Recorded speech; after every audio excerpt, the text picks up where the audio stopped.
실화극장. 내리사랑은 있어도 치사랑은 없다는 오래된 속담이 있습니다.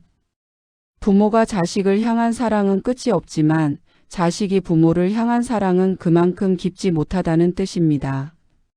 자식을 위해 가족을 위해 평생을 바쳐 살아온 한 할머니의 이야기가 바로 이 속담의 씁쓸한 현실을 그대로 보여줍니다.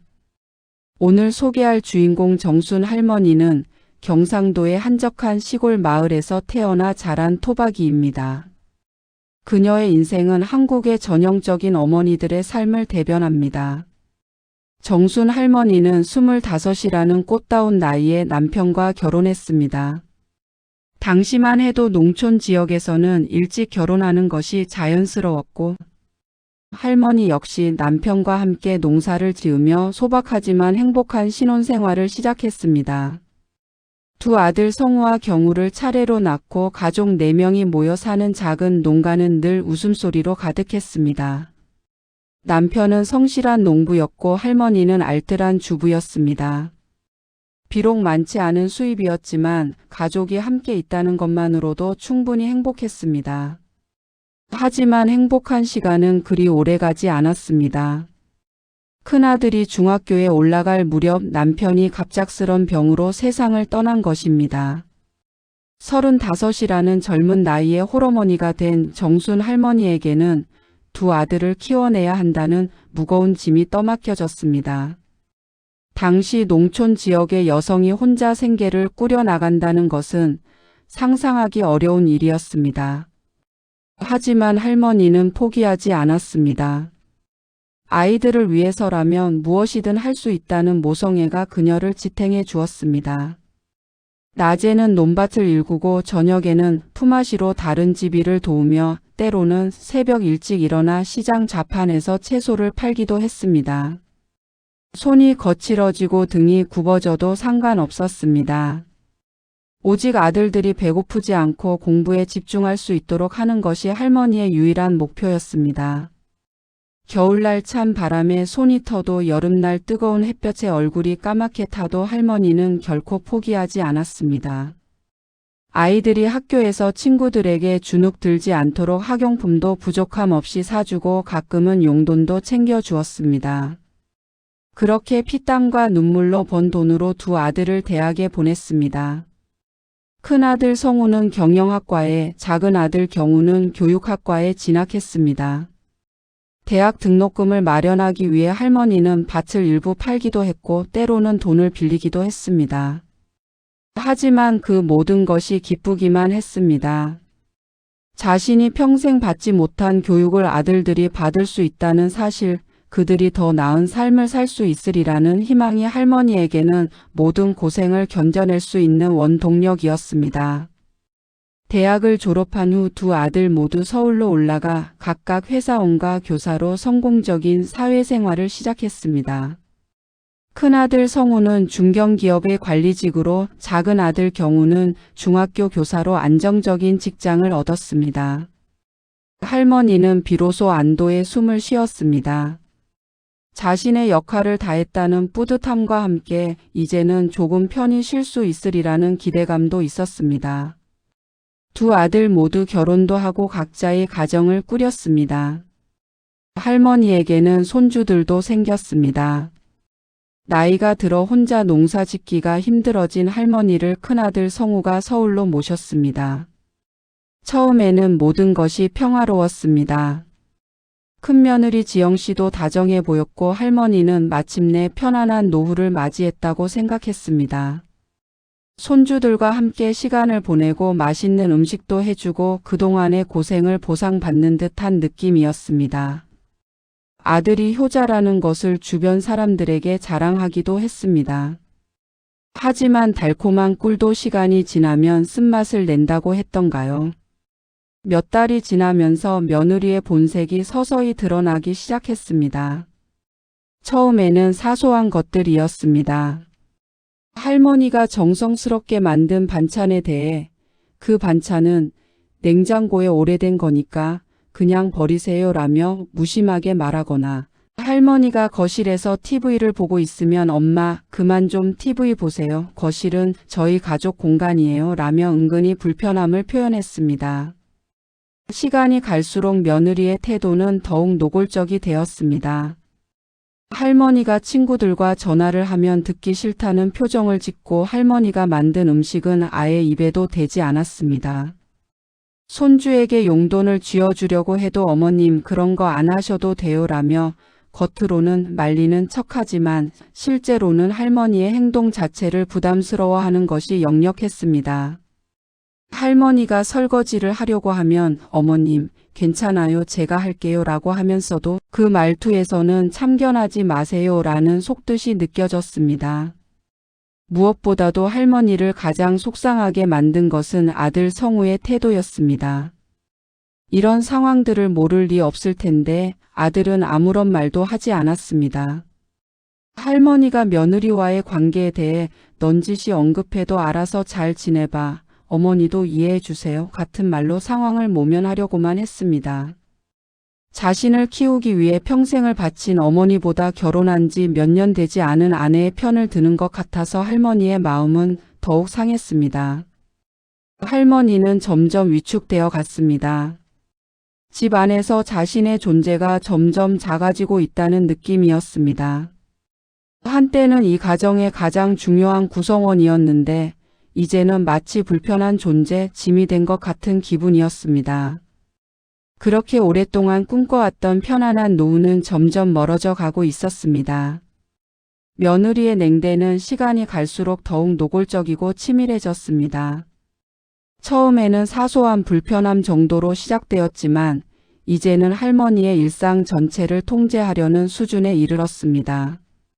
아침에 일어나 화장실을 사용하는 시간부터 시작해서 언제 TV를 보고 언제 부엌을 사용하고 심지어 언제 잠자리에 들어야 하는지까지 은근히 간섭했습니다.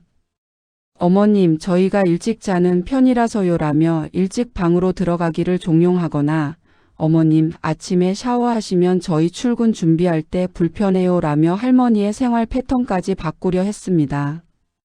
할머니가 가장 마음 아파했던 것은 손주들과의 관계에서도 점점 소외되고 있다는 사실이었습니다. 예전에는 손주들이 할머니를 따르며 재미있는 옛날 이야기를 들려달라고 조르곤 했는데 이제는 며느리가 할머니 방해하지 말고 숙제나 해라며 아이들을 떼어 놓았습니다. 할머니가 손주들에게 간식을 주려고 해도 어머님, 아이들 당분 섭취 조절하고 있어요 라며 제지했습니다.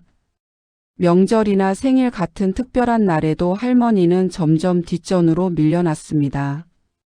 가족 사진을 찍을 때도 자연스럽게 빠지게 되거나 외식을 할 때도 어머님은 집에서 쉬세요라며 배제되기 일쑤였습니다.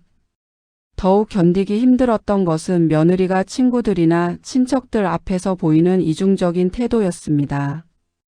외부 사람들 앞에서는 어머님 정말 건강하세요. 저희가 잘 모시고 있어요 라며 효부인 척 연기했지만 그들이 돌아가고 나면 다시 원래의 차가운 모습으로 돌아왔습니다.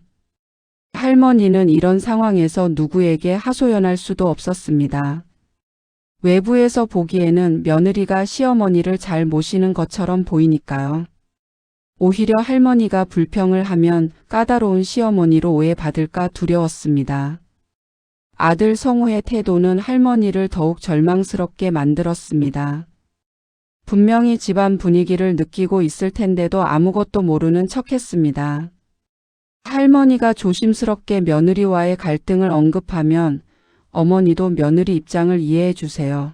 서로 조금씩 양보하면서 살아야죠라며 오히려 할머니에게 참으라고 했습니다. 때로는 어머니 지영이도 직장 다니면서 힘든데 너무 많이 요구하지 마세요 라며 아예 며느리 편을 들기도 했습니다. 자신을 위해 평생을 바친 어머니보다 결혼한 지 몇 년 되지 않은 아내가 더 중요한 것처럼 행동하는 아들을 보며 할머니는 깊은 배신감을 느꼈습니다. 할머니의 건강도 점점 악화되기 시작했습니다. 스트레스로 인해 식욕이 떨어지고 밤에 잠을 이루지 못하는 날이 많아졌습니다. 혈압이 올라가고 소화도 잘 안 되었습니다. 그런 할머니의 상태를 보면서도 며느리는 어머님 병원 가보세요. 건강검진 받으시는 게 좋을 것 같아요 라며 마치 할머니의 건강 악화가 자신과는 무관한 일인 양 말했습니다. 심지어는 어머님이 너무 예민하게 생각하시는 것 같아요. 마음을 편하게 드시면 몸도 좋아지실 거예요 라며 할머니의 스트레스 원인이 자신에게 있다는 것을 애써 외면했습니다. 상황이 절정에 달한 것은 어느 날 저녁이었습니다. 며느리가 친구들과 전화 통화를 하는 것을 할머니가 우연히 들었는데 그 내용이 충격적이었습니다. 시어머니가 정말 답답해 죽겠어. 언제까지 모시고 살아야 하는 거야? 요양원이라도 보내면 좋겠는데 남편이 체면 때문에 싫어해서. 이 말을 들은 할머니는 가슴이 무너져 내리는 것 같았습니다. 자신이 이 집에서 얼마나 짐스러운 존재로 여겨지고 있는지를 적나라하게 깨달은 순간이었습니다. 마침내 며느리는 더 이상 숨기지 않고 본심을 드러냈습니다. 어머니 솔직히 말씀드릴게요. 이 집은 저희 부부가 대출 껴서 산 거잖아요. 그러니까 어머니 방은 그냥 작은 방으로 바꿔야 할 것 같아요. 큰 방은 아이들이 커가면서 필요하거든요. 이는 사실상 할머니에게 집에서 나가라는 최후 통첩이나 다름없었습니다. 며느리는 계속해서 말했습니다. 어머님도 아시잖아요. 요즘 서울에서 이런 집 구하기가 얼마나 어려운지. 저희도 여기 살려고 얼마나 고생했는데. 마치 할머니가 자신들의 노력으로 이루어진 집에 얹혀 살고 있는 것처럼 말하는 것이었습니다. 할머니는 그 순간 모든 것이 명확해졌습니다. 자신이 이 집에서 더 이상 환영받지 못한다는 것, 그리고 아들마저 자신보다 아내의 편을 들 것이라는 것을 깨달았습니다. 하지만 동시에 분노도 치밀어 올랐습니다. 평생을 자식들을 위해 희생하며 살았는데 이제 와서 이런 대접을 받아야 한다니요. 며느리의 말을 듣고 있던 할머니는 조용히 고개를 끄덕였습니다. 그래 알겠다. 단 한마디였지만 그 안에는 여러 가지 감정이 섞여 있었습니다. 그날 밤 할머니는 잠을 이루지 못했습니다. 천장을 바라보며 지난 세월을 돌이켜 보았습니다. 남편이 세상을 떠난 후 혼자서 두 아들을 키우느라 얼마나 고생했는지, 대학 등록금을 마련하기 위해 얼마나 많은 것들을 포기했는지, 그리고 아들들이 성공하기를 바라며 얼마나 많은 꿈을 품었는지를 생각했습니다. 하지만 그 모든 노력과 희생이 지금 이 순간 무시당하고 있다는 현실이 너무나 참담했습니다. 다음 날 아침 할머니는 조용히 몇 가지 짐을 챙겨서 동네 친구 집으로 향했습니다. 며느리는 오히려 시원해하는 것 같았고 아들 성우는 어머니, 며칠만 계시다가 돌아오세요. 제가 지영이랑 이야기해 볼게요 라고 말했지만 그 말에는 진정성이 느껴지지 않았습니다. 할머니는 친구 집에 머무르며 조용히 하나하나 준비를 시작했습니다. 이번에는 단순히 참고 넘어가지 않을 생각이었습니다. 사실 며느리가 착각하고 있는 중요한 사실이 하나 있었습니다. 그 집은 며느리가 당당하게 말하는 부부 명의의 집이 아니었습니다. 정순 할머니 본인 명의의 단독 주택이었던 것입니다. 아들 부부가 결혼할 때 할머니가 농지 일부를 팔아서 집값의 상당 부분을 지원해 주었고 나머지 대출금도 할머니가 보증을 서주었습니다. 하지만 아들은 이런 사실을 숨기고 마치 자신이 모든 것을 해결한 것처럼 행동하고 있었던 것입니다. 특히 며느리는 이런 사실을 전혀 모르고 있었습니다. 할머니는 이제 본격적인 행동에 나서기로 결심했습니다. 더 이상 당하고만 살 수는 없었습니다. 평생 헌신한 대가가 이런 무시와 냉대라면 이제는 자신만을 위한 선택을 해야 할 때였습니다. 며칠 후 집으로 돌아온 며느리는 깜짝 놀랄 수밖에 없었습니다. 현관 비밀번호가 바뀌어 있었고 우편함에는 내용 증명이 도착해 있었기 때문입니다. 정순 할머니는 집의 진짜 소유권을 바탕으로 아들 부부에게 퇴거 통보를 한 것입니다. 며느리는 펄쩍 뛰며 항의했습니다. 어머니, 이 집은 우리도 돈 냈어요. 어머니가 이렇게까지 하셔야 해요? 하지만 할머니의 대답은 단호했습니다. 내가 평생 너희 밥 해주고 빨래 해줬지만 그게 고마운 줄 모르는 사람한테 집까지 줄 순 없지. 이 한마디에는 할머니의 평생에 걸친 헌신과 그에 대한 배신감, 그리고 더 이상 참지 않겠다는 의지가 모두 담겨 있었습니다. 결국 며느리는 남편과 함께 집을 나가야 했고 정순 할머니는 작은 아들 부부와 함께 살게 되었습니다. 작은 며느리는 큰 며느리와는 완전히 달랐습니다. 매 끼니마다 할머니를 정성스럽게 챙기고 시장을 갈 때마다 함께 동행하며 할머니에게 다시 웃음을 되찾게 해주었습니다. 정순 할머니가 작은 아들 경우의 집으로 이사한 지 벌써 6개월이 지났습니다. 처음에는 새로운 환경에 적응하는 것이 쉽지 않았습니다. 오랫동안 큰아들 집에서 눈치를 보며 살았던 탓에 작은 아들 집에서도 처음에는 조심스러웠습니다.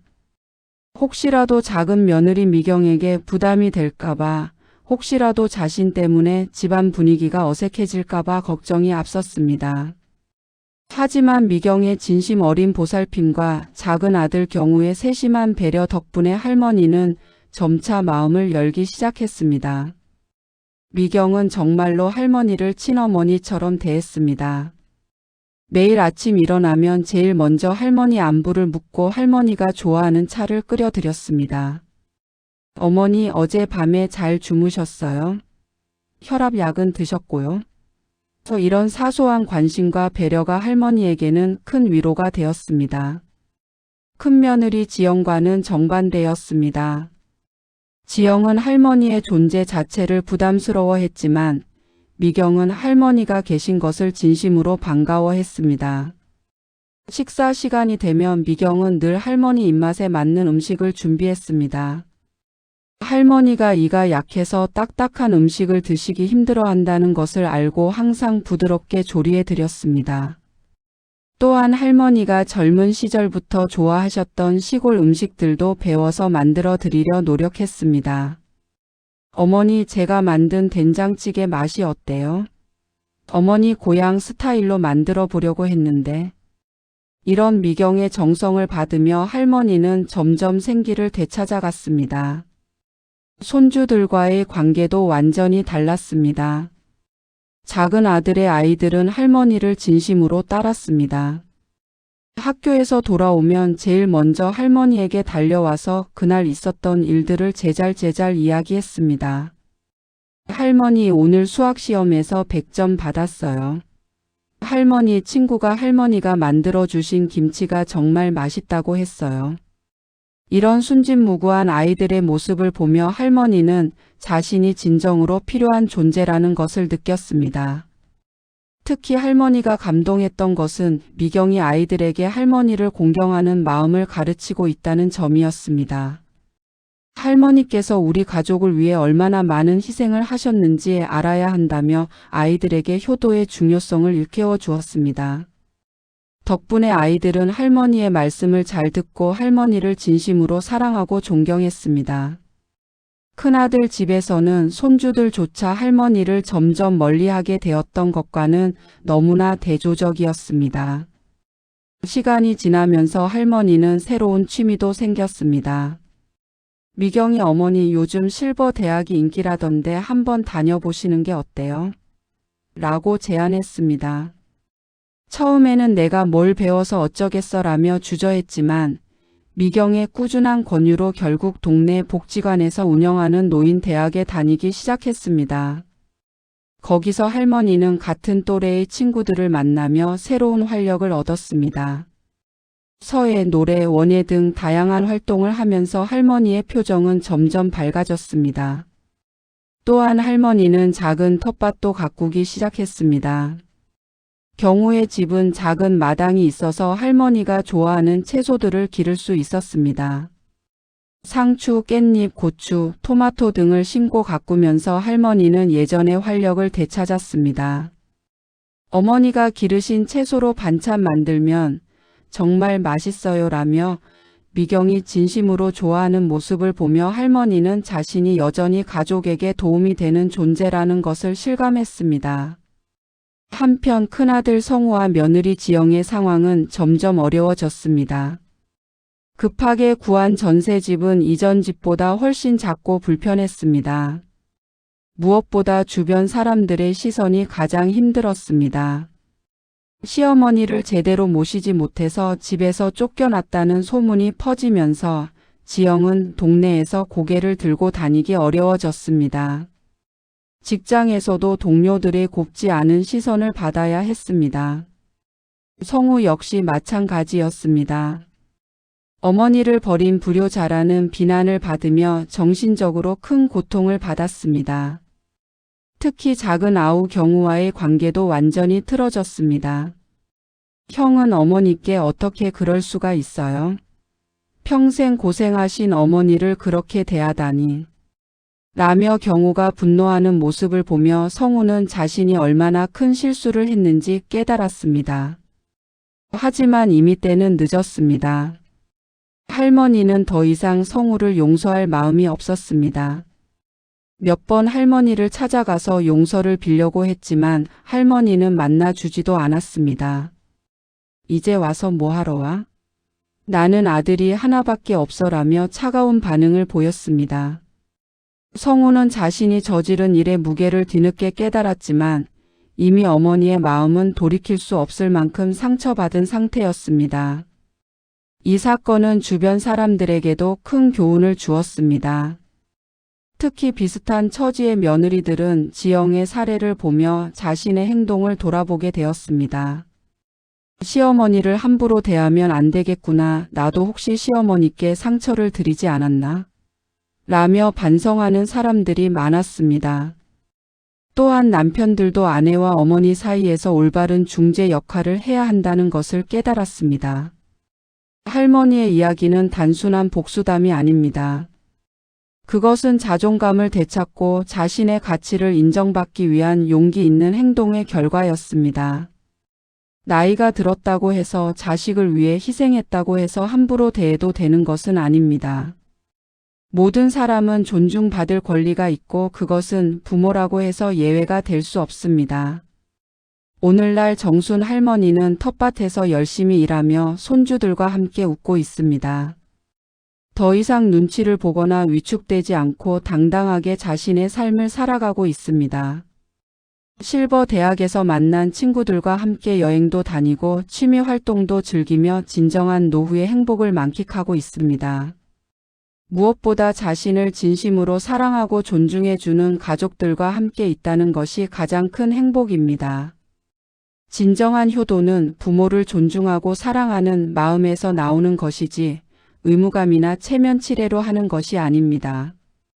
또한 며느리와 시어머니의 관계도 상호 존중을 바탕으로 해야 합니다.